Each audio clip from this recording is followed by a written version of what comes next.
Latest news updates కోసం ఇప్పుడే download చేసుకోండి మీడియా ఎఫెక్ట్స్ యాప్. మీతో పాటు అగ్గిపెట్టి మచ్చ అనే ఒక పర్సన్ వస్తారు కదండి, ఆయన్ని నేను చూస్తూ ఉంటాను. ఏంటండి ఆయన బిహేవియర్ ఏంటండి అసలు?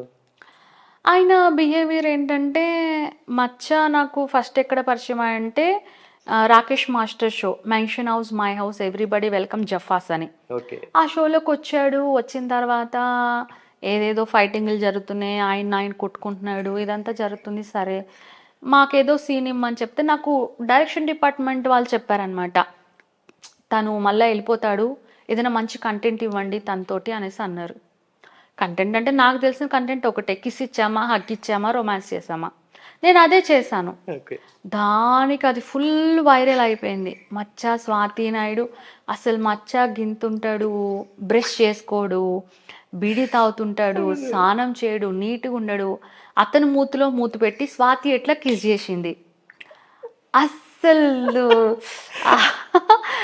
మా ఆయన కూడా, ఓహో నీకు అలాంటి వాళ్ళే నచ్చుతారా అని ఈయన కామెంట్ ఇక్కడ. ఏం అనలేదు, ఎందుకంటే షూటింగ్ ఆన్ కెమెరా చేస్తే, off camera he is only mind, he know that. అట్లా జరిగింది. జరిగిన తర్వాత మళ్ళా నెక్స్ట్ పెద్ద బాస్ షోలో మళ్ళీ కలిసామన్నమాట. మళ్ళీ కలిసినప్పుడు ఏమైందంటే అప్పుడు కూడా మచ్చ ఉన్నాడు. అలానే జరుగుతుంది, రొమాన్స్ అంతా జరుగుతుంది. నాకు చిరాకు వచ్చేసింది. ఎలా అంటే కెమెరా ఆఫ్ అయినా కూడా వదలట్లేదు మచ్చ నన్ను. హచ్ కుక్కలాగా వెనకే పడుతున్నాడు, డ్రెస్ గుంజేస్తున్నాడు, లోపల చేపెట్టేస్తున్నాడు, పిసికేస్తున్నాడు. మచ్చ ఒక ఊపిరి ఆడనియట్లేదు నాకు. ఎవరు పట్టించుకోవట్లేదు, డైరెక్షన్ డిపార్ట్మెంట్ ఎవరు చెప్పట్లేదు. తాగేస్తున్నాడు, ఫుల్ నా మీద పడిపోతున్నాడు. నేను అన్నాను, వేరే అమ్మాయికి ఎవరికైనా అప్పచెప్పండి, ఇంకా నాతోటి కావట్లేదంటే సరే అని. వేరే అమ్మాయి అంటే ఏం చేస్తున్నాడు, వాడు నీకు నచ్చాడు, వాడే నిజంగా కొట్టేస్తున్నాడు కెమెరా ముందే. వాతలు తేలిపోతున్నాయి ఒళ్ళంతా. అట్లా అయిన తర్వాత ఇంకా వాళ్ళు వెళ్ళిపోయే రోజు వచ్చిందనమాట. మళ్ళీ సేమ్ వేరే డైరెక్షన్ డిపార్ట్మెంట్ వాళ్ళు ఏం చెప్పారంటే, ఇప్పటికి మచ్చ వచ్చి 3-4 days అవుతుంది, తనని తాను ఇట్లా అనుకోలేదు స్వాతి, నువ్వు ఏదైనా చెయ్యి, ఎందుకంటే వీళ్ళందరూ వేస్ట్, అంటే ఆ టీంలో 10-15 మంది ఉన్నారు, అంత వేస్ట్, నువ్వు ఏదైనా చెయ్యి అనేసి అన్నారు. నా నెత్తి మీద ఎందుకు పెడతారండి, వాడు వచ్చి నన్ను కొట్టేస్తాడు లేదా కొరికేస్తాడు అనమాట, అతను అదే చేస్తాడు. మళ్ళీ వద్దండి గొడవ అవుతుంది, వద్దు, నాకు అంత స్కిన్ అంతా పాడైపోతున్నావు అంటే, లేదు నువ్వే చెయ్యి అనేసి అన్నారు. వాడు ఒక టీము, నేను ఒక టీము. ఏమైందంటే ఏమనలేదన్నమాట, మీ టీం ఓడిపోతుంది అనేసి అన్నా అంతే. దానికి వాడు ఇంకా నన్ను కొరికేయడము, కొట్టేయడము. వాళ్ళ అక్కని పిలిచిండు. వాళ్ళ అక్కని పిలిచేసారు. వాళ్ళ అక్క ఇంకా అందరి ముందు తిట్టేస్తుంది నన్ను, బూతు. వాళ్ళ అక్క, మచ్చ వాళ్ళ అక్క, సొంత అక్క, ఫుల్ తిట్టేస్తుంది.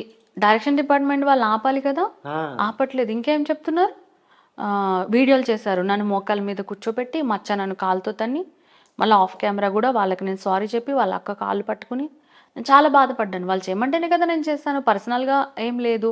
అతను నన్ను ఎంత ఇబ్బంది పెట్టినా నేను పడున్నాను. అట్లా చేసినారు. అట్లా చేస్తే ఏంటి ఇట్లా గొడవ అయింది, ఇంకా అయిపోయింది. మళ్ళీ మొన్న ఇంకో షో చేశారు, పెద్ద బాస్ అని. అక్కడ మళ్ళా కలిసారు. కలిసిన తర్వాత ఏమైందంటే ఇట్లా అందరినీ కొడుతున్నాడు, కొరికేస్తున్నాడు. నన్ను 3 గుద్దులు గుద్దాడు, స్టమక్లో, కింద, ఇక్కడ. ఈవెన్ ఇప్పటికి కూడా వాసింది, నొప్పి అవుతుంది. ఎందుకంటే నేను 1 day అవుతుంది ఆ షూట్ చేసి వచ్చి ఇక్కడికి వచ్చి. మీరు ఇంటర్వ్యూ గురించి కాల్ చేసినప్పుడు కూడా ఆ షూట్లోనే ఉన్నాము. అయితే ఏమైందంటే ఇంకా ఆ షూట్లో ఎట్లా అంటే చాలా గొడవలు అయ్యాయి. చాలా గొడవలు అయితే ఎవరైతే ప్రొడ్యూసర్ అని మేము అనుకుంటున్నాం ఒక అతనికి కూడా మచ్చ కొరికేసాడు, అదంతా చేశాడు కదా, ఆయన ఏమల్లా. ఇక నైట్ అంతా అందరూ డ్రింక్ చేస్తున్నారు. ఇక మార్నింగ్ ఇంకా midnight 3-4 o'clockకి ఇక మళ్ళా మచ్చ కూడా ఫుల్ ఫైట్ అయింది. ఆయన కూడా, మచ్చ వాళ్ళ సిస్టర్ ఎట్లుంటారంటే, మచ్చ మనల్ని ఏం చేసినా ఆవిడ ఆపరు. సపోజ్ ఎవరైనా తన మీదకి ఏంటి అని అన్నా, ఏదైనా అనబోయినా చంపేస్తారా వాడిని, చంపేయండి వాడిని, వాడు చచ్చిపోతాడు, మీద రెస్పాన్సిబిలిటీ అంటది ఆమె. మరి వాడు మనల్ని చంపేస్తున్నప్పుడు ఆమెకు అవసరం లేదు. ఇక ఆయన మచ్చాని కొట్టారనమాట. వీడియోలు కూడా చేసుకున్నారు వాళ్ళు, కొట్టారు కదా, ఇంకా వాళ్ళు వెళ్ళిపోతామన్నారు షోలోంచి. అలా ఇలా వెళ్ళిపోతారు అనేసి బలవంతంగా ఉంచారు. 4 days అయిపోయిన తర్వాత ఇప్పుడు మచ్చ వాళ్ళు వెళ్ళి వీళ్ళ మీద కేసు పెట్టారంట. మచ్చ వాళ్ళది ఫోన్ కూడా పోయింది. తిరుపతిలో వెళ్ళి కేసు పెట్టారంట. ఆ కేసు మళ్ళీ జూబ్లీ హిల్స్కి ఎక్కడికో ట్రాన్స్ఫర్ చేశారంట. ఇంకప్పుడు అని అన్నారు. మరి నిన్నే కదా జరిగింది, ఏమవుతుందేమో తెలియదు.